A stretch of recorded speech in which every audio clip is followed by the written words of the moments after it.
Hello everyone, मैं अंकुर वावेले आप सभी का स्वागत करता हूं आपके अपने channel magnet brains Hindi medium पर। और आज हम बात करने वाले हैं मल्टीपल चॉइस क्वेश्चन के बारे में। मतलब इस वीडियो में हमारा जो चैप्टर है प्राकृतिक वनस्पति तथा वन्य प्राणी, ये चैप्टर हम कंप्लीट कर चुके हैं। अब इस चैप्टर के हम बहुविकल्पी प्रश्न यानी कि एमसीक्यूज को देखने वाले हैं। तो चलिए स्टार्ट करते हैं। सबसे पहला एमसीक्यू क्या कहता है? तो पहला एमसीक्यू रहा आपके सामने, निम्न में से कौन सा एक प्राकृतिक वनस्पति का उदाहरण नहीं है? पहले ये चीज समझ लीजिए कि प्राकृतिक वनस्पति क्या कहलाएगी, तो फिर आपको उदाहरण समझ में आ जाएगा। प्राकृतिक शब्द जब लग गया है ना, प्राकृतिक शब्द मतलब लग गया है, तो प्राकृतिक तरीके से बिना मनुष्य के हस्तक्षेप के,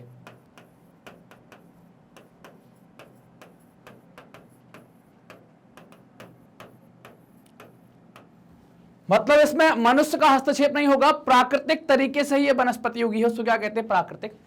तो आपको क्या लगता है ये फल वगैरह जो है वो, अगर आप देखें ये फल वगैरह जो है ये क्या है? हम उगाते हैं, लगाते हैं, नींबू संतरा, आप फसलें हम उगाते हैं, बगीचे हम लगाते हैं। भूमध्य रेखा पर जो जंगल हैं वो जंगलों को हमने नहीं लगाया है, वो जंगल प्राकृतिक तरीके से हुए हैं। तो आंसर बी क्या हो जाएगा? ऑप्शन नंबर बी हो जाएगा। क्लियर बात यहां की। अगले प्रश्न पर चलते हैं कि अगला प्रश्न क्या कहता है। निम्न में से कौन सा वक्तव्य वनस्पति जगत शब्द को परिभाषित करता है? ना, कौन सा वक्तव्य, मतलब वक्तव्य का मतलब क्या हो गया? वाक्य। वनस्पति जगत को परिभाषित करता है। किसको? वनस्पति जगत को परिभाषित करता है। किसी क्षेत्र विशेष की वन्य प्रजातियां, किसी क्षेत्र विशेष की वन्य प्रजातियां। तो जब वन्य प्रजातियां आई हैं तो वनस्पति तो होगा नहीं, वन्य प्रजातियां तो क्या है? वन्य प्रजातियां आई हैं यहाँ पर, तो वन्य मतलब जंगल के अंदर की जो पौधे हैं उनके बारे में बात कर रहे हैं। और यहाँ पर क्या पूछ रहे हैं? वनस्पति जगत के बारे में पूछ रहे हैं। किसी क्षेत्र विशेष के पक्षियों की प्रजातियां, ये भी नहीं होगा। किसी क्षेत्र विशेष के पौधों की प्रजातियां, किसी क्षेत्र विशेष के जीवों तथा पौधों संबंधी प्रजातियां। और यहां पर क्या है? सिर्फ वनस्पति जगत की बात की गई। तो वनस्पति जगत में क्या बात की जा रही? सिर्फ पौधों के बारे में बात की जा रही। तो सही जवाब क्या हो जाएगा? ऑप्शन नंबर सी, कि पौधों की प्रजातियों के बारे में। क्योंकि जब यहां पर वन्य आया तो वन्य का मतलब होगा जंगली प्रजातियां, उसमें पेड़ पौधे भी हो सकते हैं और जानवर भी हो सकते हैं। और वनस्पति पूछा है तो हमें सिर्फ पेड़ पौधों वाली बात यहां पर करनी है। अगला प्रश्न, प्रश्न नंबर 3, वनस्पति तथा वन्य प्राणियों की विविधता को प्रभावित करने वाले कारकों में निम्न में से कौन सा कारक अन्य 3 कारकों से भिन्न है? जो भी वनस्पति की विविधता या प्राणियों की विविधता दर्शाते हैं उनमें से कारकों में से भिन्न कारक बताना है कि अलग है। उच्चावाच होता है, इसके आधार पर अगर आप देखें ऊंचाई नीचाई के आधार पर पेड़ पौधे और जानवरों की प्रकृति में फर्क हमने देखा है। जलवायु भी होता है, पारिस्थितिक तंत्र भी होता है। बादलों से घिरा आसमान, ये तो कभी होता है कभी नहीं होता है। बादलों के आसमान से क्या होगा, है ना? कभी मौसम अच्छा हो तो चिड़िया विड़िया आ जाती हैं, बस इसके अलावा तो नहीं होगा। तो जवाब क्या हो जाएगा हमारा? सही, ऑप्शन नंबर बी जो है वो करेक्ट हो जाएगा कि ये भिन्न है। अगला प्रश्न है कि प्राणी जगत के संदर्भ में निम्न में से कौन सा वक्तव्य सही है? किसके बारे में बात की जा रही है? प्राणी के बारे में। तो जीव जंतुओं की प्रजातियां, पौधों की प्रजातियां, घास की प्रजातियां और रेंगने वाले जीवों की प्रजातियां। तो आप देखें यहां पर पौधों की प्रजातियां आ गई, मतलब ये क्या हो गया? वनस्पति जगत हो गया, तो इसको काट देंगे। घास की प्रजाति आ गई तो ये भी क्या है? ये भी एक पादप है, तो ये भी क्या हो जाएगा? ये अलग हो जाएगा, ये वनस्पति जगत के अंतर जाएगा। रेंगने वाले जीवों की प्रजाति, तो रेंगने वाले जीव जीवों का एक प्रकार है, तो केवल रेंगने वाले जीव प्राणी जगत को नहीं दर्शा सकते, तो ये भी गलत हो जाएगा। बचा क्या? जीव जंतुओं की प्रजातियां। तो ऑप्शन नंबर ए जो है वो करेक्ट हो जाएगा। निकालते बना कैसे हमने एलिमिनेशन लगाया? पौधे मतलब वनस्पति चले गए, हटा दिया। घास मतलब पौधे का एक रूप हो गई, वनस्पति हो गई, हटा दिया। रेंगने वाले जीवों में सभी जीव नहीं आ सकते, इसलिए उसको हटा दिया। तो क्या हो जाएगा? जीव जंतुओं की प्रजातियां हो जाएंगी। ये करेक्ट आंसर यहां पर हो जाएगा। अगला प्रश्न है प्रश्न नंबर 5, निम्न में से कौन सा वक्तव्य प्राकृतिक वनस्पति के संदर्भ में सही है? कौन सा वक्तव्य प्राकृतिक वनस्पति के संदर्भ में सही है? वनस्पति का वह भाग जो मनुष्य की सहायता के बिना अपने आप पैदा होता है, मनुष्य की सहायता के बिना अपने आप पैदा होता है और लंबे समय तक मानवीय प्रभाव नहीं पड़ता है। तो प्राकृतिक वनस्पति में एक चीज तो हमको ये ठीक लग रही है, लेकिन अभी हम बाकी स्टेटमेंट पढ़ लेते हैं। वनस्पति का भाग जो मानव की सहायता से उत्पन्न होता है, नहीं, हमने पढ़ा था यहां पर क्या लिख गया? मानव की सहायता, इस कारण से क्या हो जाएगा? कैंसिल हो जाएगा। वनस्पति का भाग जो खेतों में उगाया जाता है, जब खेतों में आप उगाओगे तो इंसान की मदद से उगाओगे, तो फिर भी ये क्या हो जाएगा? इसको भी हम कैंसिल मान लेंगे, ये भी नहीं होगा। वनस्पति जगत जिसमें पौधों को विभिन्न सस्य प्रतिरूपों के अंतर्गत उगाया जाता है, ये भी नहीं होगा। तो ऑप्शन कौन सा हो जाएगा? ए वाला जो ऑप्शन है वो करेक्ट हो जाएगा। क्या हो जाएगा? ऑप्शन नंबर ए करेक्ट हो जाएगा। अगले प्रश्न पर चलते हैं, क्या कहता है? प्रश्न नंबर 6, भारत में कुल फूलों के पौधों का कितना प्रतिशत है? दुनिया की बात कर रहे हैं, दुनिया के रिस्पेक्ट में तो हमने देखा था 15,000 पौधे तो हमारे पास केवल फूलों के थे, 15,000 प्रजातियां फूलों की थी। तो ये पूरी दुनिया के कितने हैं? 6%, 7%, 10%, 4%, क्या है? तो सही जवाब हो जाएगा 6%। पढ़ा भी था हमने, एनसीईआरटी सॉल्यूशंस में भी हमने किया था। अगला प्रश्न क्या है? पौधों की विभिन्न किस्मों के संदर्भ में भारत का विश्व में स्थान कौन सा है? पहला है, तीसरा है, चौथा है, 10वां है। तो क्या है? तो हमारा 10वां स्थान है। और चौथा किसके रिस्पेक्ट में है? एशिया के संदर्भ में। चौथा स्थान कब है? एशिया के संदर्भ में हमारा चौथा स्थान है। अगला प्रश्न आपके सामने, प्रश्न नंबर 8, निम्न में से किस राज्य में वनों का क्षेत्रफल सर्वाधिक है? दिल्ली में नहीं है, मिजोरम में, नागालैंड में, अरुणाचल में। ये 3 ऐसे स्टेट हैं जहां पर जंगल ज्यादा हैं। और क्षेत्रफल की बात कर रहे हैं तो यहां पर ये क्षेत्रफल किस में बात हो रही है? परसेंटेज में। अगर केवल क्षेत्रफल आप देखेंगे, केवल क्षेत्रफल एरिया के हिसाब से बात करेंगे तो मध्य प्रदेश नंबर 1 है। तो यहां पर बताना कौन से राज्यों में क्षेत्रफल का प्रतिशत सर्वाधिक है या सर्वाधिक जंगल पाए जाते हैं, वो है मिजोरम। मिजोरम में 85% तक वहां की लैंड पर जंगल आपको देखने को मिलेंगे। अगला प्रश्न है, वनस्पति तथा वन्य प्राणियों की विविधता को प्रभावित करने वाले कारकों में निम्न में से कौन सा कारक अन्य 3 कारकों से भिन्न है? उच्चावाच, बादलों से घिरा, जलवायु, परिस्थिति। ये रिपीटेड टाइप का क्वेश्चन हो गया। इसका जवाब हमने देखा हुआ था कि ऑप्शन नंबर बी, बादलों से घिरा आसमान। निम्न में से किस केंद्र प्रदेश में वनों का क्षेत्रफल अधिक है? अभी हमने राज्य की बात करी थी, अब किसकी बात हो रही है? केंद्र शासित प्रदेश के बारे में बात हो रही है। तो यहां पर 4 केंद्र शासित प्रदेश हैं, दमन दीव, अंडमान निकोबार द्वीप समूह, पौंडीचेरी और दिल्ली। तो आप देखो, दमन दीव और दादरा नगर हवेली एक हो गए हैं, तो अपन ने काट दिया इसको। ये बहुत छोटा सा, इसको अलग कर दिया। दिल्ली में कुछ है नहीं, भीड़ी भीड़ इंसान की बात करते, दिल्ली आगे होता। तो ऑप्शन क्या हो जाएगा? अंडमान निकोबार जो द्वीप समूह है वो सर्वाधिक है वहां पर। तो ऑप्शन नंबर बी जो है वो करेक्ट हो जाएगा। निम्न में से किस कारणवश भारत के पश्चिमी घाट की पश्चिमी ढलानें घने वनों से ढकी हुई हैं? किस कारण से ये ऐसा है? वर्षा की कमी के कारण है, अधिक वर्षा के कारण है, उपजाऊ मृदा के कारण है, या सिंचाई की सुविधा के कारण है? तो पश्चिमी घाट पर वर्षा अधिक होती है, इस कारण से वहां पर जंगल ज्यादा है, तो अधिक वर्षा के कारण है।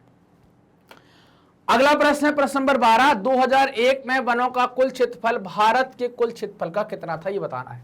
4 ऑप्शन है, 19.5%, 20.6%, 21% और 20.55%। तो सही जवाब क्या हो जाएगा? 20.55% जो है वो करेक्ट आंसर हो जाएगा।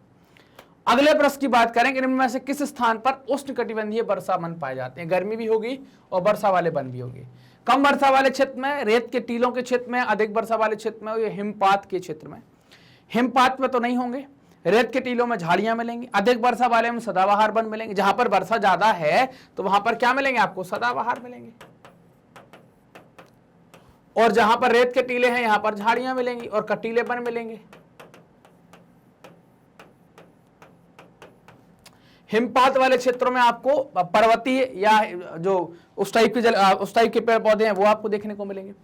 तो आप देखें यहां पर, तो यहां उष्णकटिबंधीय वर्षा वन की बात करें, किसकी बात करें? उष्णकटिबंधीय वर्षा वन की बात करें। और अभी हम अगर देखें तो हमने क्या देखा? ये सदाबहार वन जो हम लिख रहे हैं, ये सदाबहार वन क्या होते हैं? उष्णकटिबंधीय वर्षा वन होते। क्या होते? उष्णकटिबंधीय वर्षा वन होते।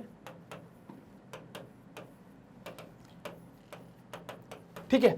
अब अगर यहां पर पर्णपाती लगा होता तो फिर यहां नहीं होता, फिर हम अलग अलग क्षेत्रों में चले जाते। कम वर्षा वाले क्षेत्रों में क्या मिलेंगे? तो कम वर्षा वाले क्षेत्रों में आप यहां पर पर्णपाती वन देखेंगे। कैसे देखेंगे? पर्णपाती वनों के बारे में चर्चा कर पाएंगे। यहां पर पर्णपाती वन होंगे। तो ये आपको यहां पर ये 4 ऑप्शन में से कौन सा सही हो गया? सी सही हो गया हमारा। अगला है, भारत के निम्न जैव भंडार में से कौन सा जैव भंडार विश्व नेटवर्क में शामिल नहीं है?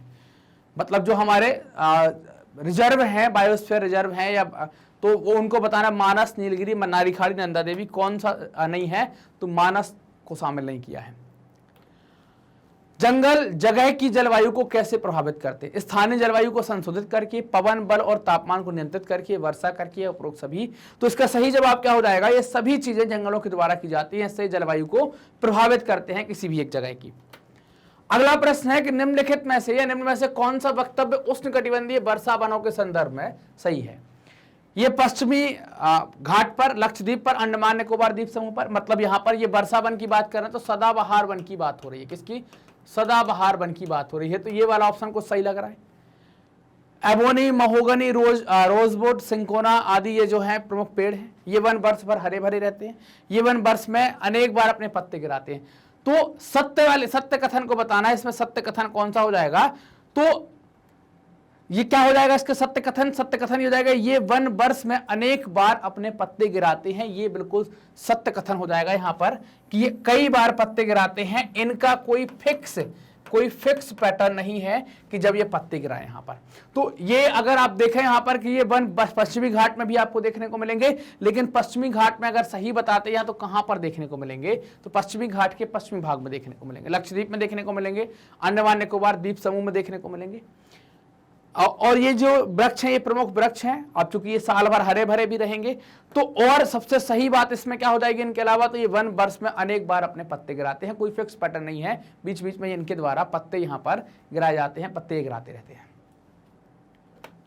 अगला प्रश्न, निम्न में से कौन कटीले वनों की एक प्रमुख प्रजाति है? कौन है? अकासिया, पाइन, देवदार और महोगनी। कौन सी है? तो इसमें सही जवाब क्या हो जाएगा? अकासिया जो है वो करेक्ट आंसर हो जाएगा।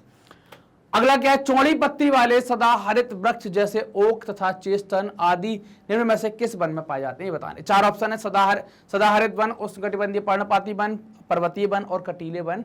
कहां पाए जाते हैं? ये आपको सही जवाब यहां पर बताना है। तो पर्वतीय वनों में ये इस प्रकार के वन पाए जाते हैं। अगला प्रश्न है, देश की पादप और जीव संपत्ति की सुरक्षा के लिए सरकार के द्वारा उठाए गए कदमों के संदर्भ में कौन सा वक्तव्य अन्य 3 वक्तव्यों से भिन्न है?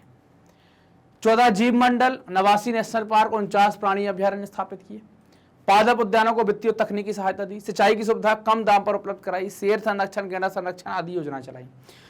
तो सिंचाई की सुविधा कम दाम पर उपलब्ध करवाई, ये जो थोड़ा सा अलग आपको देखने को मिलेगा, ये कुछ अलग देखेंगे। और ये शुरुआत में स्थापित किए गए थे, अब इनकी संख्याएं बदल गई हैं, ये 100 प्लस हो गया, ये 500 प्लस हो गए हैं, अब इनकी संख्याएं बदल गई हैं। सिंचाई की सुविधा जो है वो क्या है? कम दाम पर यहां पर उपलब्ध करवाई, ये थोड़ा सा अलग है, तीनों से भिन्न है। निम्न में से पारिस्थितिकी तंत्र के असंतुलन का मुख्य कारण क्या है? लालची व्यापारियों द्वारा शिकार, प्राकृतिक संकट, बढ़ता प्रदूषण और पेड़ों का काटना। तो सबसे बड़ा कारण यह है लालची व्यापारियों द्वारा शिकार करना, इससे भी पारिस्थितिक तंत्र हमारा बिगड़ा है। तो ये हमारे बहुविकल्पी प्रश्न थे जिनको हमने इस वीडियो के माध्यम से कवर किया। माइग्रेंट बेंस हाई क्वालिटी एजुकेशन और फ्री एजुकेशन के लिए जाना जाता है। क्वालिटी कंटेंट के लिए आपको कोई खर्चा नहीं करना, क्योंकि सभी वीडियोस आपके लिए उपलब्ध कराए गए हैं ऑफिशियल यूट्यूब चैनल पर, वेबसाइट पर, एप्लीकेशन पर 100% फ्री। आप हमसे कनेक्ट कर सकते हैं यूट्यूब, फेसबुक, इंस्टा, ट्विटर और टेलीग्राम के माध्यम से। ये वीडियो आप देख रहे हैं माइग्रेंट बेंस के हिंदी चैनल माइग्रेंट बेंस हिंदी मीडियम पर, तो चैनल को सब्सक्राइब करें, वीडियो को लाइक करें, अपने दोस्तों के साथ जमकर शेयर करें। धन्यवाद।